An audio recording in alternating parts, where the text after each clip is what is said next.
All right, hello and welcome everyone to this official community introduction to the newly reformed Rapid Response Team. I'm Sergeant Kevin Allen, Public Information Officer. We brought together leadership and subject matter experts all in one place so you can get a full picture of how RRT will work. We have a presentation to offer and then we'll have some time to answer questions. We know many members of our community have asked when our public order team will be up and running, and there has been a lot of anticipation for having this professional team. Our goal today is to show you the results of all the planning and the thoughtfulness that have gone into this effort. It's a complex topic, and our speakers today have a tremendous amount of knowledge and expertise. I'm grateful that all of you are here and willing to get into the weeds with us. Many of you have asked what's new and what's different about this team from the team before, and there's a lot, so you'll get those answers this morning. The timing of today's news conference is no coincidence. We're excited to announce that this week will be the first week of full team training for RRT. The new team members have completed their academy training for public order, and they are now joining their experienced colleagues for advanced and ongoing training. We expect that the team will be ready to deploy soon should the need arise. A couple of things I want to call your attention to before we begin. First of all, RRT is much more than just a public order team. It has always been an all-hazards incident response team.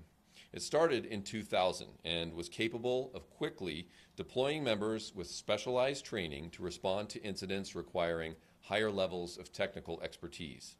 That includes public assemblies and civil disturbances, but it also includes natural and man-made disasters. The team was always on the cutting edge of emerging practices nationwide, and that has been the goal as we brought together this new team. Another note, this is not a full-time team. Almost all of the 50 members that are on the team have other roles within the Bureau and will be activated when needed. Finally, I want to call your attention to one other important thing. Many of our speakers today will be referencing a report written by a company called Independent Monitor LLC, or IMLLC. It's really important to know what this is. That report has been the roadmap that we have been following throughout this process. The report was a critical look at the city's handling of protests and riots in 2020. IMLLC did months of exhaustive research, investigation, and interviews of stakeholders, and last summer presented their findings, analysis, and recommendations. PPB has leaned into those recommendations, reflecting on what could have been done better and what we need to do going forward. There were 12 recommendations made in the IMLLC report, one of which was that the city must create a new specialized public order team and transparently introduce that team to the public. That's what we're doing here today. And I'll let you know that we will be posting links to the IMLLC report, the city's response, along with a tremendous amount of additional information right on the front page of our website, portlandpolice.com. We invite you to use it as a reference now and going forward, and we anticipate adding a lot more information as we go. We'll also include a video of today's presentation so members of the community can access it at any time. And with that, I will now step aside and introduce our speakers. First up is our Police Commissioner, Mayor Ted Wheeler. Thank you, Sergeant, for that great summary. Good morning, everybody. As the Sergeant indicated, we're here today to talk about the work of the Portland Police Bureau and specifically the work that they've been doing to redevelop its public order team to support safe and constitutional free speech in the city of Portland.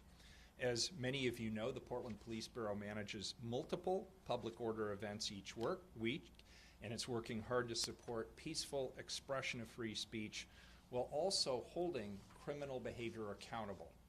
Freedom of expression is embodied in the core of our city's character, and we all value the sanctity of those rights.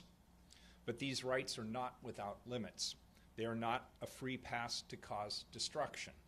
The city has an obligation to preserve public safety and support accountability when criminal behavior occurs.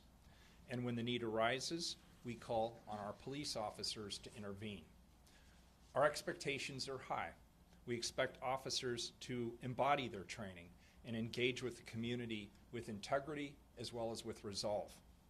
Likewise, we expect our community to demonstrate passionately but peacefully without causing harm to one another. And when these expectations are not met, I believe our entire city suffers for it. Last year, City Council accepted a report from Independent Monitor LLC that's part of our settlement agreement with the United States Department of Justice.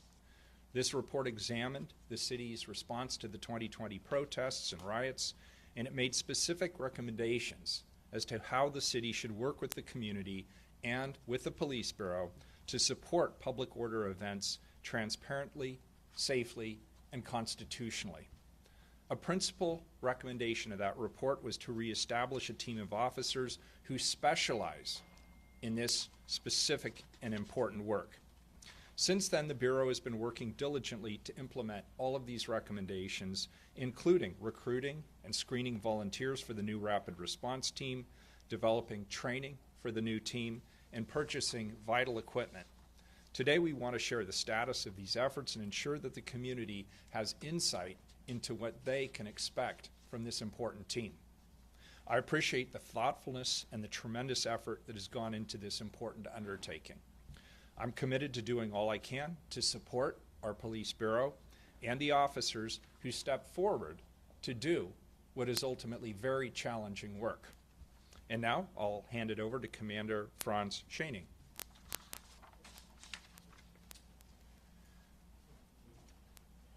All right, thank you, Mayor. And like the Mayor said, I'm going to introduce some of the team leadership to talk about RRT. Brief introduction. PPB Commander Craig Dobson, C-R-A-I-G-D-O-B-S-O-N. He is from Central Precinct and has been a leader in our crowd management incident command system for years and is considered a national subject matter expert in the field of management of public order events.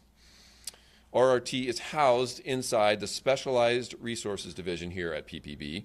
The commander of SRD is Franz Schaaning, F-R-A-N-Z-S-C-H-O-E-N-I-N-G. Commander Schaaning has been heavily involved in the development of the new team. He also has 15 years of experience with RRT here in Portland, and he is an international speaker and trainer in public order policing.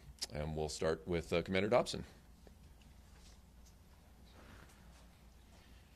I'd like to thank everyone, ladies and gentlemen. It's exciting to be here, to be able to publicly peel away the layers and share with you some of the behind-the-scenes things. And so part of what I want to do today is frame kind of where we're at with public order and how it works. 95%, technically 95% of most events are peaceful.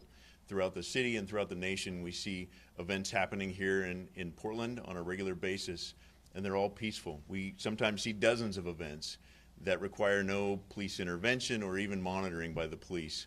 And those are the kind of events that we want. Our role in all of public order is to ensure that we protect democracy. And part of that, of protecting democracy, is ensuring that individuals have their rights upheld. And so in doing that, there's a process. And so as I try to frame this ahead of time, so as we talk about what that public order team does, what that all hazards team does, that you get kind of a broader look at the high level of what goes on behind the scenes that allows us to be able to have peaceful events. And so there's lots of processes, and it's complex. Public order is complex as an incident, and it's important to understand that there are processes involved in that. To start with, it doesn't happen just overnight.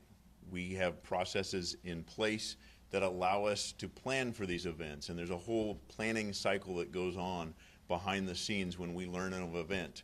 Through intelligence, we learn of an event, and then we begin to plan that and decide what resources need to be attached to that event. And from there, then we go through making objectives and following basically what the federal FEMA requires of us, which is the Incident Command System. Requires us to follow a process to plan for those events. In that, if we look at public order, there's a large amount of research and academic study that's been done behind it. The gold standard in operating and managing events is the negotiated management model. And then embedded within that are other theories involved. The elaborated social identity model is part of that. And the pillars that these are founded on are communication, education, facilitation, and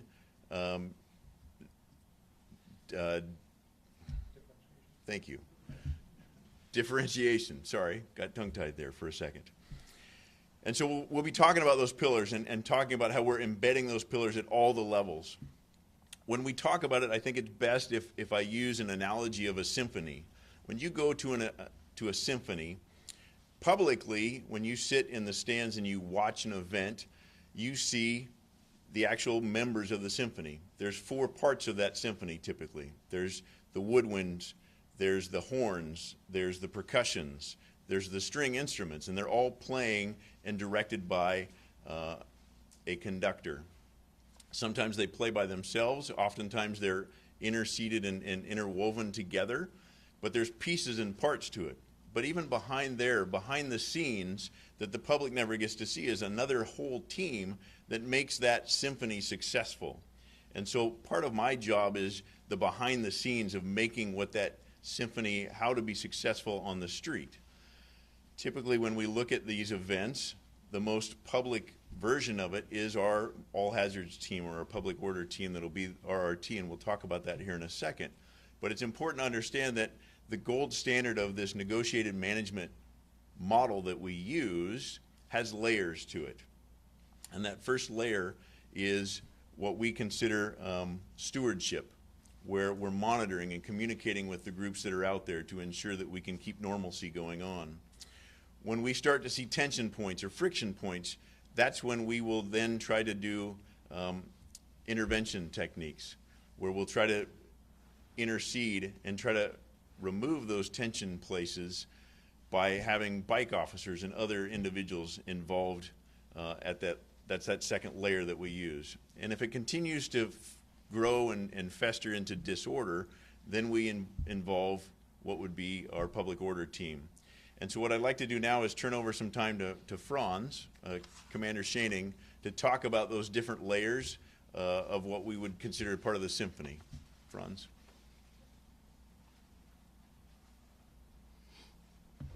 Good morning.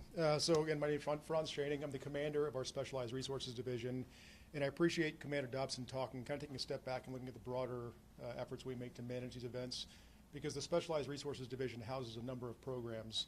And when he talks about the different phases of managing these events, everything from stewardship to intervention to crowd control, we play a part in all of that. So, at the stewardship level, as part of SRD, we've got a program called the Event Liaison Officer Program, and it's housed under our Crisis Negotiation Team.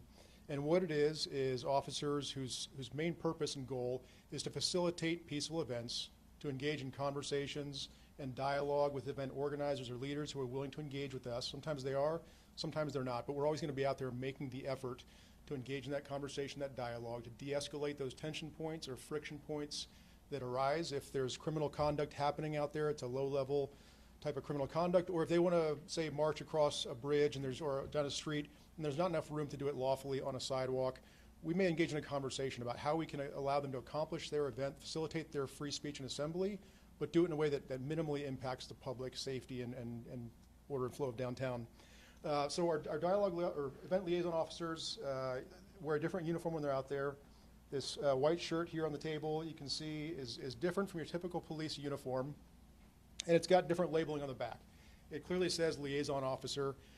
So I would expect to see, as these events happen in the public areas downtown or wherever they are in the city, if you see officers dressed like this out there engaging folks on the street, again, their role is to facilitate those events, engage in the dialogue. Their role is not to do enforcement. I want to be very clear about that. As we build this program and continue to develop it, we need to build that trust and relationship with community event organizers that these folks are not out there to do enforcement, to police the event. They're there to facilitate communication between our incident commander, who's again balancing those interests, and the event organizers themselves. It was a program that was developed in 2018. It's been a growing process, a learning process. We had some successes in 2020. You may have seen folks in these shirts out there trying to engage event organizers. We learned some lessons in 2020 about what went well, what didn't go well. This year we had a conference here in Portland, the Western States Public Order Conference. We brought in international experts to talk about this program and how they implement it in different parts of the country and the world. We then sent some officers out to Columbus, Ohio. They're engaged in a partnership with Ohio State University on building this type of program out there. We went out there and looked at their program, took some lessons from that, and we're kind of reinvigorating this program here in Portland. We've recently posted for position announcements. We're recruiting officers to train them to do this work again. So that's kind of the first phase that you'll see out there. As we kind of shift to the intervention level, where there's, again, those small incidents of criminal activity happening, the friction points, you're probably going to see officers out there engaging with the crowd and potentially intervening, either making arrests or just trying to message and de-escalate. And frequently, you're going to see people on bicycles doing that work. So you'll see clearly here, there's a yellow shirt. Most of our bike officers are going to be wearing a yellow shirt. They'll also have a bike helmet. That's just typical of the equipment you'll see out there so they can safely engage on bicycles. And then as we shift to the broader, if there's criminal activity happening unabated, or we have the inability to manage those incidents with just the resources through de-escalation, conversation, negotiation, and limited interventions, we may shift to crowd control. And that's when you'll see a lot of our public order folks out there. They'll be wearing different uniforms, potentially the black uniforms, the rapid response team uniform. And you may see they'll be wearing some body armor, padding, and also a different style of helmet. And you may end up seeing them with public order shields as well. And that's largely because when that level of criminal activity is happening, there's safety concerns, right? And so as an employer, we have to provide our employees with the protection required to let them do this job safely as they facilitate these events and intervene in criminal activity. So that's kind of the staggered approach. Again, going back to what Commander Dobson said on how we're going to manage these events. I'm going to turn it back over to Commander Dobson to talk about kind of the IMLC report, the recommendations, and how we've started to implement those. And then I'm going to come back in a little bit and talk specifically about the rapid response team, how we're rebuilding that, and the training involved.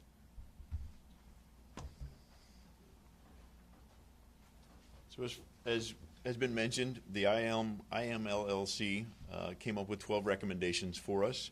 They were in batches, and so from those, we basically were able to build a four-prong approach on how to address those through self-reflection and focus on those events.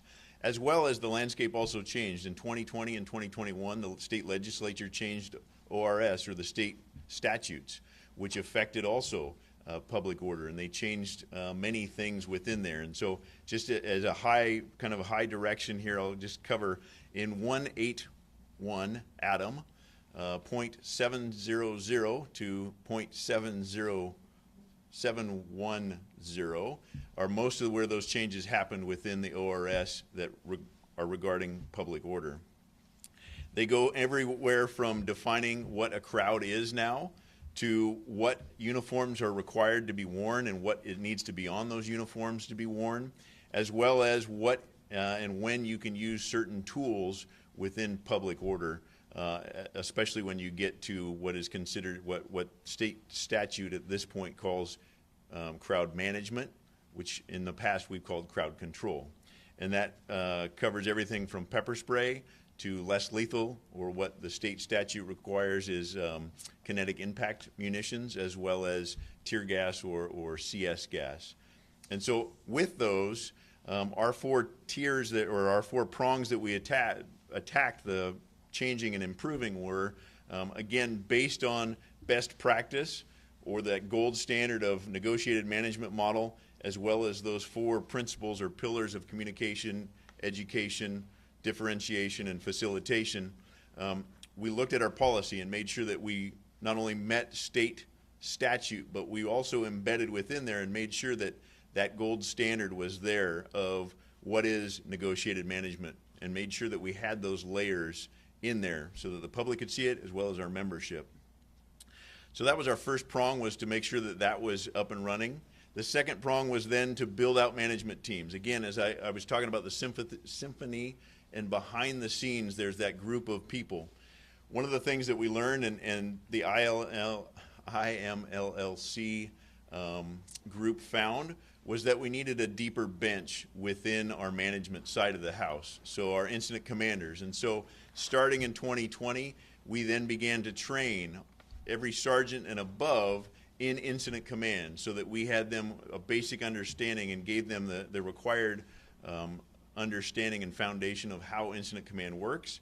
And then of our commanders, we brought in other experts from companies to teach them about the gold standard of crowd management and teach them how crowd theory works, so that they were able to take that on as well. So that was phase 2, or prong 2 of that, so that we could ensure that when we have an emergency within the city, that we've got all of the employees within the Bureau assigned to some task behind the scenes to be able to manage helping ensure that the folks that are out on the street can do it effectively and efficiently. Prong 3 of those recommendations the IMLCC had was, or IMLLC had, was to ensure that we had mutual aid plugged in. And so behind the scenes, we've been working to expand our ability to have mutual aid. And the idea behind that, and the folks that we've garnered to help us with that, is they will come and backfill for us and take calls for service to ensure that we can continue that calls for service for emergency needs, while we then can address any kind of civil disturbance that might be happening, or the resources that we might need to dedicate towards a public order event. And then the final piece of that is improving the systems and operational response. And so, as Franz talked about, or Commander Schoening talked about, it's improving and looking at how are we operating within the liaison program. How do we bolster that? We also found gaps and lapses in our bicycle program. So how do we improve that? And we've reintegrated that into our advanced academy to ensure that all officers that are hired are then bicycle trained, so that we can use them and facilitate them in this public order management piece, as well as our public order team. And as we bring that in, what does that look like, and what training do we need to give them to ensure that they really understand the theories behind how public behavior is, and how we should be operating within these things. And so I'll turn the time back over to Commander Schoening to talk about kind of where those areas are.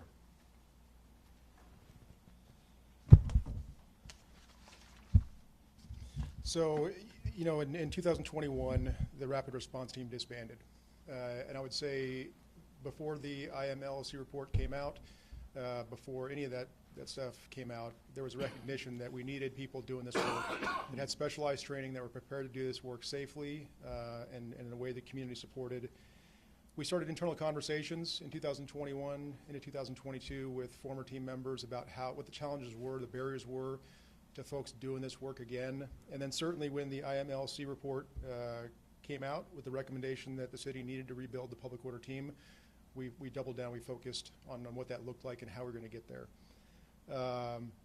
Ongoing conversations between the Portland Police Association and City Council and our executive team finally resulted in, earlier this year, the council supporting a premium pay for folks who are willing to do this work again.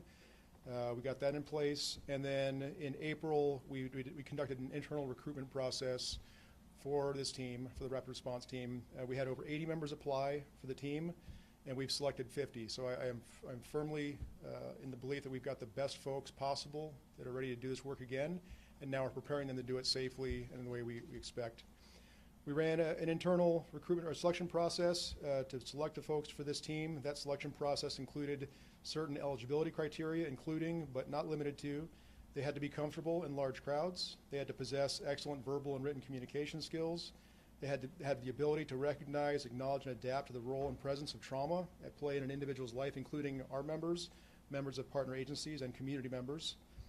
We asked that they have mountain bike certification, the ability to communicate with a wide variety of people from various backgrounds, ethnicities, occupations, and viewpoints, the ability to identify and mitigate the influence of implicit bias on decisions and actions, the ability to remain respectful and professional when dealing with people in an emotionally charged state of mind, and most importantly, no disciplinary history that could be detrimental to the effective function of the team. We also required a supervisor and command staff recommendations, and we reviewed employee records, including their complaint history, their internal affairs history, and their civil liability history. After that selection process was done, again, we ended with 42 officers and 8 sergeants that we believe are the best folks, the best candidates to do this work again.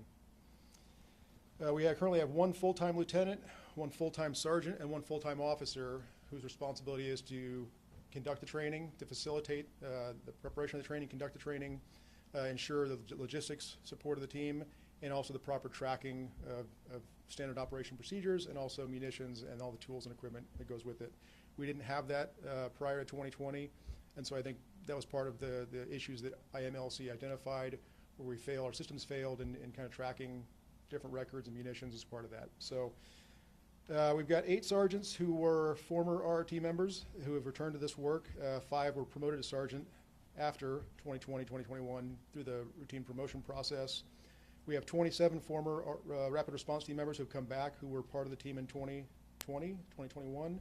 We have 4 former Rapid Response Team members who were not part of the team in 2020, 2021, but have now come back to do this work again. And then we have 11 members who are brand new to the team. About 20% of our members are women, and half of our supervisors are from diverse backgrounds. So after we went through the selection process, again, part of the IMLC recommendations were that we look at best practices or promising practices around the country on how we're going to build this team and train them to prepare them for this work. One of the best practices that IMLC recommended or identified was the National Tactical Officers Association's Public Order Response Standards. Those standards dictated that for advanced level teams, which is what we're supposed to have, they have 40 hours of initial training and 96 hours of training a year in ongoing training.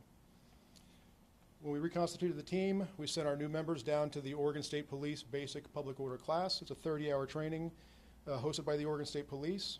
That training covered topics including crowd theory, state law, team formations and movements, the use of specialized equipment, specialized tactics, emergency medical skills, and scenario-based training. As the chief mentioned, or the mayor mentioned, we're going to be beginning our first team training this month, and that's part of the ongoing training. We're doing training this week, actually tomorrow, is the first training day for the team, and that monthly ongoing training is going to include topics including law, police bureau directives, de-escalation, the use of force, incorporation of body-worn cameras, practical skills iterations, bike training, scenario training, and more. We're currently working to identify how to deliver blocks on civil rights and community perspectives around these events. That's an ongoing conversation. We've met with different advocacy groups in the community to talk about what that training would look like, how we would bring people in to provide their perspective on how we manage these events. There's also going to be additional specialty training for members who will be tasked with using specialized, less lethal tools and crowd control munitions, and for other skill sets like the post-disaster response operations. That'll be above and beyond the 96 hours per year. So in terms of equipment and what you should expect or what the public should expect to see from the team moving forward, Rapid Response Team members are always going to deploy as authorized by the incident commander based on an objective evaluation of information about the event, the possibility of criminal activity happening during the event, or the threats that may be posed during the event, and the possibility of interpersonal violence occurring. They could deploy in plain clothes, in standard police uniforms, in bicycle uniforms, or in full protective equipment based on that evaluation and the direction from the incident commander. There are always going to be attempts through our event liaisons to facilitate the peaceful events and to encourage event leaders to address low-level issues internally without police intervention at all. If there are isolated incidents of criminal activity, you may see a proportionate response from the Bureau, including the Rapid Response Team. That may include the use of our sound truck to make announcements or warnings. It may involve an arrest if there's an isolated incident of criminal activity happening, if the incident commander believes it's not going to escalate the event, or it may make a delayed arrest. It may be after the event's happened.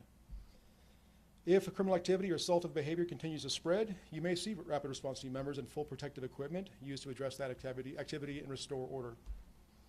We expect to see a significant decrease in our use of crowd control munitions moving forward, but if a civil disturbance or riot occurs and the incident commander believes it's necessary to use crowd control munitions and it's authorized under state law and Bureau directive, we'll be prepared to do that as well. And lastly, Rapid Response Team members will be equipped with body-worn cameras starting later this summer, as with the rest of the Bureau, so we'll have those out there as well. And with that, I'll hand it back to Sergeant Allen.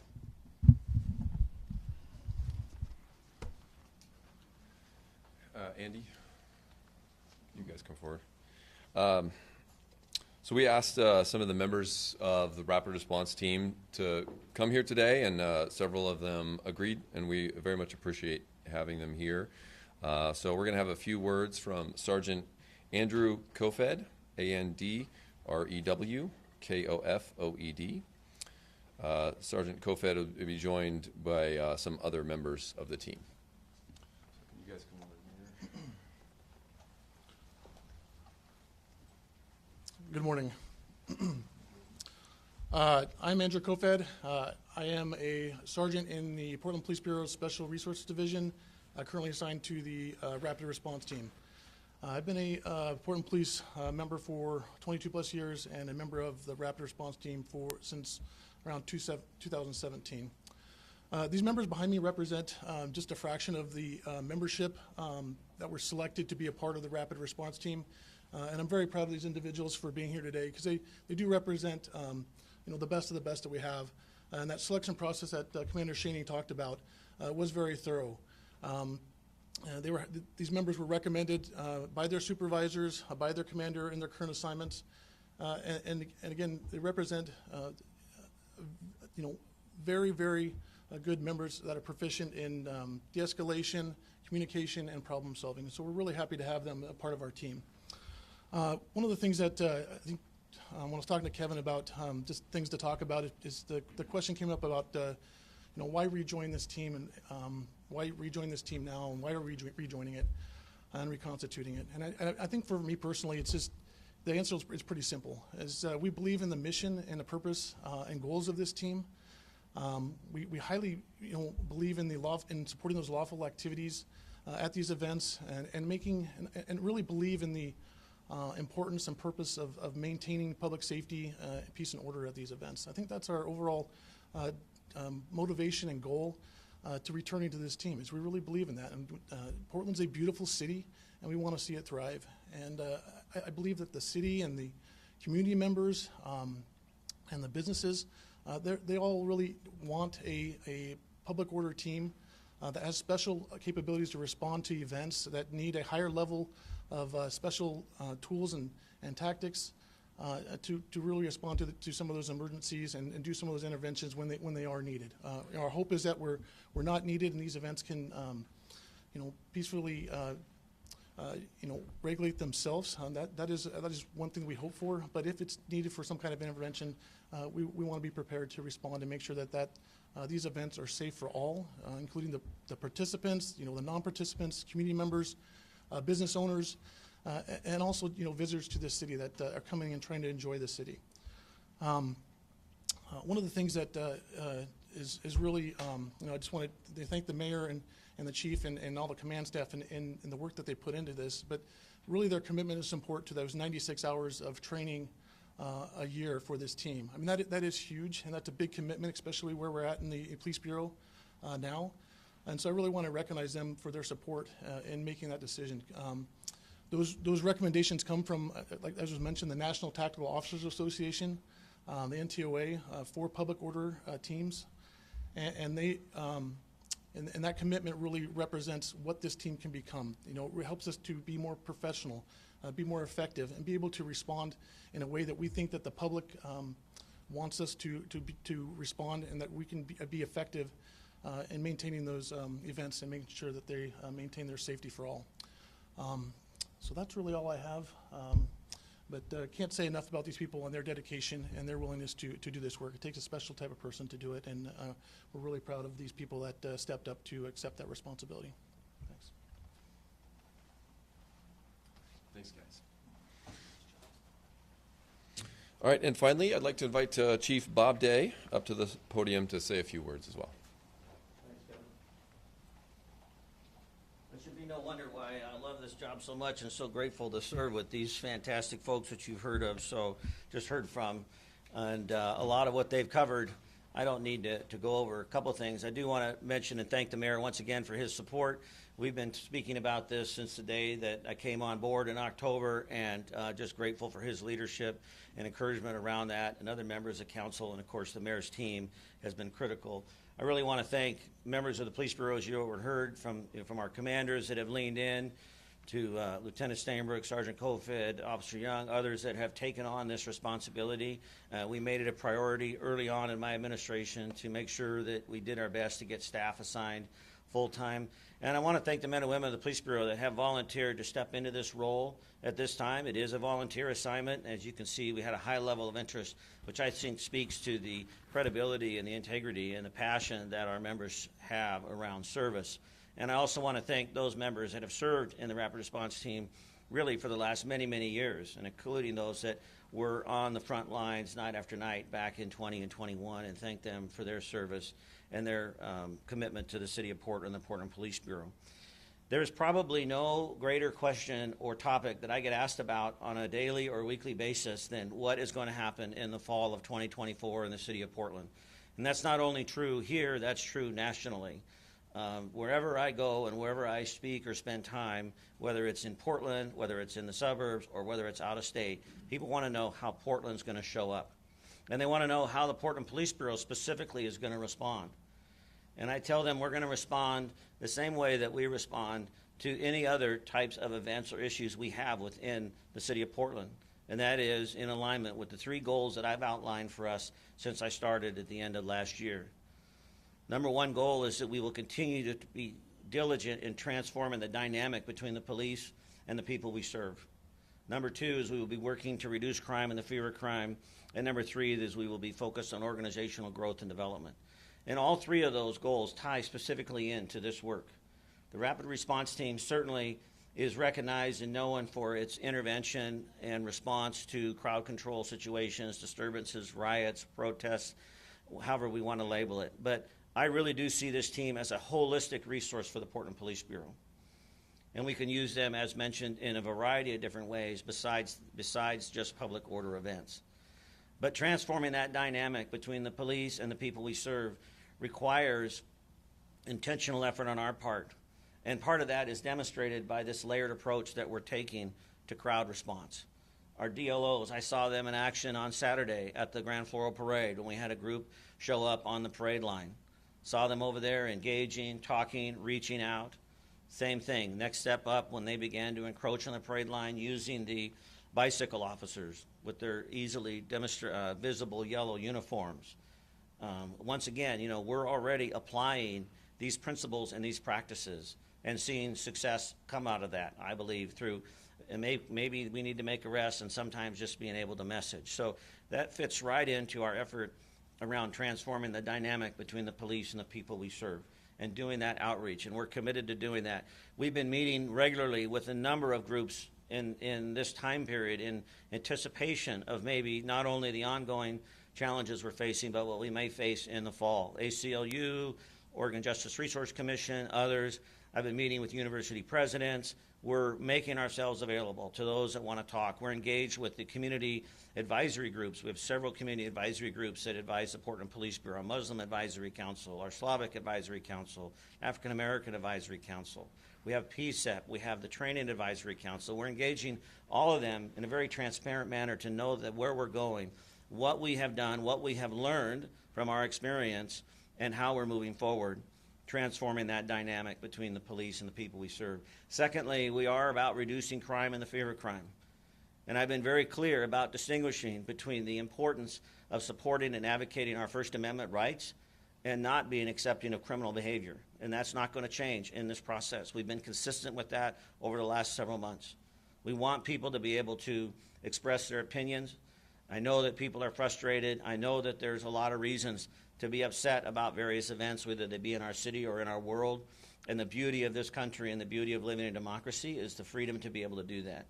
But when that behavior becomes criminal, our officers will have full discretion, our incident commanders full discretion as to when and how to intervene to interrupt that, which is in line with one of my goals around reducing crime and the fear of crime. And that factors into the fear of crime because that chaos does lead to fear. That sense of out-of-control behavior that we witnessed over the years does lead to a sense of fear, and it is damaging to our community, both for people, just the trauma they experience, as well as the overall perception of the city of Portland and how we want to be seen and how we want to be known. And finally, this team represents our commitment to organizational growth and development. I'm unapologetically proud and committed to making sure that our members are the most well-trained, well-prepared, emotionally, physically, spiritually, financially, to be able to show up and do this job. We ask them every day to step into a gap that, frankly, nobody else wants to step into. We ask them every day to handle extremely complex, challenging situations that don't really have easy answers. And so we need to make sure that they're in a place where they understand that we have their back, that we have their best interest in mind. Because that may sound a little bit like I've been criticized at times saying, well, you know, you're supposed to be focused on the community. By doing this, we are focusing on the community. The Portland Police Bureau contacts hundreds of thousands of people a year in this city. And if the members of the Portland Police Bureau aren't healthy, well-trained, well-equipped, well-prepared, then that hinders the successful outcomes that we're trying to achieve. So, number one, we are going to be focused on that dynamic and that relationship with police and community building, trust building. We are going to be addressing criminal behavior at the discretion of the incident commanders and the officers on scene. And we are going to continue to train and prepare our members to the best of our ability so they're well equipped. Finally, I would say that, I've used this analogy before, or this metaphor or picture, word picture, the windshield's bigger than the rearview mirror for a reason. And we don't have to ignore the events of 2020 and 2021. I think the Police Bureau has demonstrated through this process that you heard today, we are a learning organization. We seek outside input, outside counsel, leadership, et cetera. We have made changes, but the reality is we're going forward. We're moving forward. And in the hundreds and hundreds of conversations I've had over the last 6 to 9 months in this role with our community, specific to the election, specific to public order, is people want to move forward. They want to know how we're going to show up. And what I told them, like I did this morning when I was at Park Rose at 7 a.m. with the Rotary out there, is it's going to take all of us. This is not a Portland Police Bureau issue. This is a community issue. And we are part of the community. We are part of the conversation. But this means all of us, how we're going to show up as individuals, as organizations, whether we represent the media, whether we represent education, whether we represent business, whether we represent social services, whatever it might be. The outcome for this fall is really a community effort. And it should not be looked upon to be just upon the shoulders of the Portland Police Bureau, and certainly not just placed upon the shoulders of the response from the Rapid Response Team. So appreciate everybody's attention and willingness to be here today, and look forward to some questions. All right, so we're doing good on time, so we have about 10 minutes or so. Can I ask all of the speakers to maybe just come stage up here?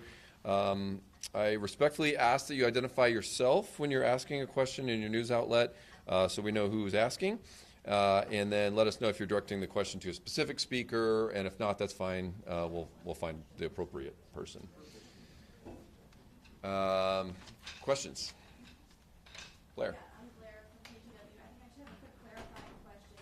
So it's sort of like a layered approach when you respond, like the guys in the white T-shirt are going in first, and then maybe the bike squad, and then another layer, or does it just depend?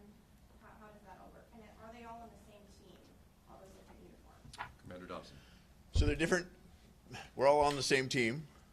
Yes. But yes, we're different. Actually, we're actually different units.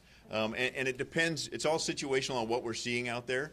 Typically, what we're looking for is normalcy. So we go off of the disorder theory and principle of model. And it goes with, we're trying to keep normalcy. And so to start with, we're going to put our white shirts out there, communicating with leaders and others who want to communicate with us, again, to keep folks self-monitoring themselves and maintaining that peacefulness. As we see tension pieces, that's when we introduce bicycles. And again, their focus again is focused on communication with the group to try to get them to self-monitor and take care of the problem on their own. If that doesn't work, though, we are willing to go in and then extract that person or that tension point or that friction point if we need to through arrest or just by removing that person. Say somebody, a bystander shows up that doesn't like the message of the group and starts to cause a friction point, then we'll work through that piece. Again, if that doesn't fix it, then we have to, again, bring in more resources to address those problems. Does that answer your question? Not all of them are on the rapid response team, no. So your folks, they're coming from all different locations. This is a secondary job for all of these folks. They're not all on, some of them may be, but not all of them will be on that team. Okay? And I meant to say this before, and I apologize. I want to recognize the Community Safety Division for being here. We have a representative from Multnomah County District Attorney's Office and the City Attorney's Office, so thank you all for being here to be a part of that. Also, we have displayed some of the uniforms and equipment that the team will use, including the body cams. We've been talking a lot about body cams, but these are going to start to be rolled out in the next couple weeks. So we're going to start seeing these on the street, and that will certainly be something new for Rapid Response Team. So if you have any questions about those items, you're also free to come up and take a look at the equipment and get close-up shots. More questions? Heather? Heather Roberts, the Oregon Radio News Network. Are all of the RRT members based at a central precinct? Franz? The answer is no. They're based out of all the precincts, other divisions, so we've got some who are coming from the Specialized Resources Division, some from patrol precincts, including Central, East, North, I believe some from the Detective Division, so all of the organization. Again, these are all secondary functions for people who have day jobs doing other work in parts of the Bureau. So they are able to deploy. I mean, I know 2020 the focus was downtown, but we've seen in the last few years some of these crowds, East Side, North Portland, so they're able to deploy everywhere. How quickly? Yeah, fairly quickly. It'll depend, how many of them are working on patrol. So if the event happens during the daytime hours and they're working at a precinct already or in their day job, it's a pretty quick response with a limited number. But we've got folks coming from day shift, afternoon shift, night shift.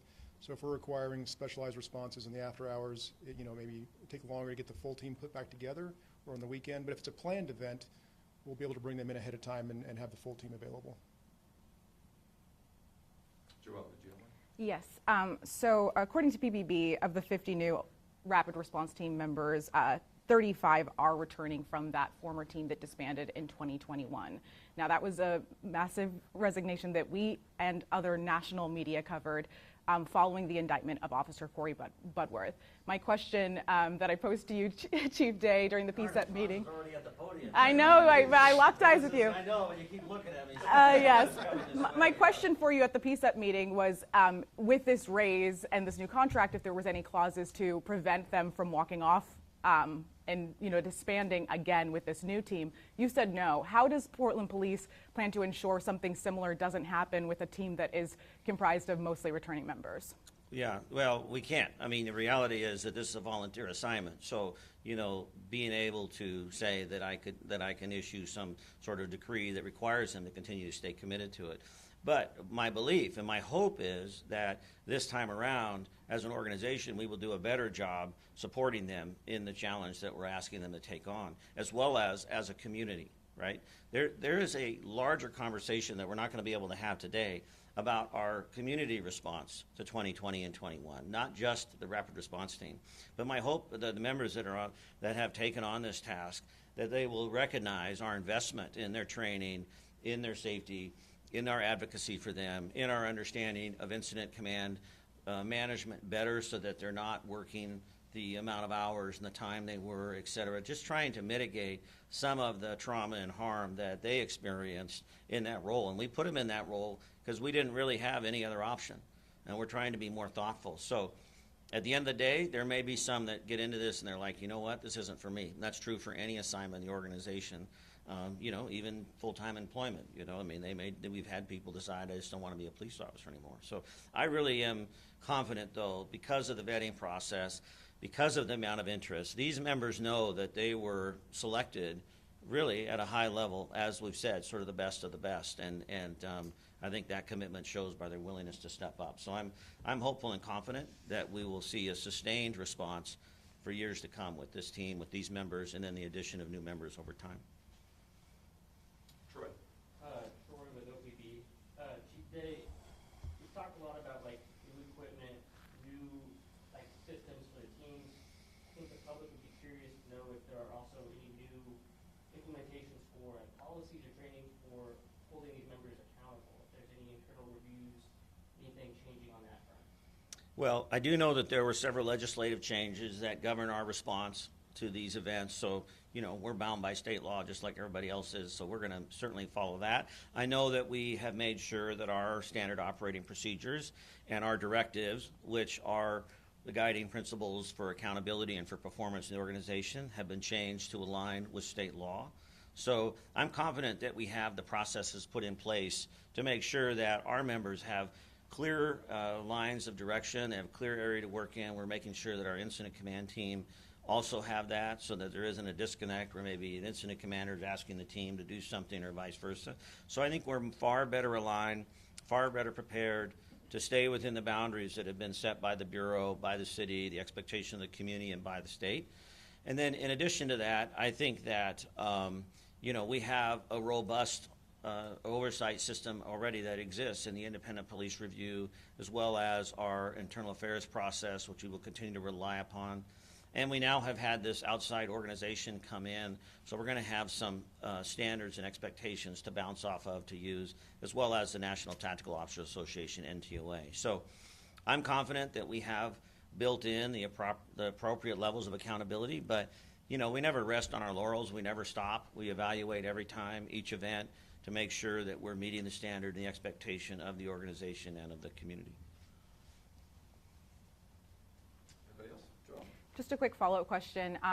With this new training, you guys mentioned the hours of training that are now being required by the Independent Monitor LLC. Will that training be made available to the public? Yeah, you mean like the training material or Yes. visualize the training or whatever? Yeah, we're having that conversation right now with the city attorney about release of information. It's my desire to put out information the most that we can as quickly as we can. I also want to make sure that I don't create, sometimes in my position I can be like, yeah, send it out, and then it creates more chaos or more risk for the members as well as more risk for the community. So we are having those conversations. It is my desire to share as much information as possible when possible, so we'll continue to work with the city attorney's office on that. Okay, probably one more question. Yeah, just a follow-up. I'm kind of passing along a question from Connor McCarthy at KPTV. He's asking, at PSU, we saw officers engage and then give warnings through the media and through loudspeakers. Then they moved in on the library. Is this a type of layered response that the new rapid response team would be doing? Would that be their job? So yeah, one of the pieces to that, as I talked about those pillars, communication is one of those important pieces. And as you saw in the PSU library, we used a layered approach even in the communications, where it was not only at the line level where officers were on the line giving direction, we had a sound truck giving direction, and then we also had the PIO as well pushing out social media direction as well to keep people informed. And so that is part of that layered communication piece in this model that we're trying to use. Absolutely. Okay, we'll wrap it up with that. Thanks very much. And we will be available for any additional follow-up questions via email if they come up. Thank you again.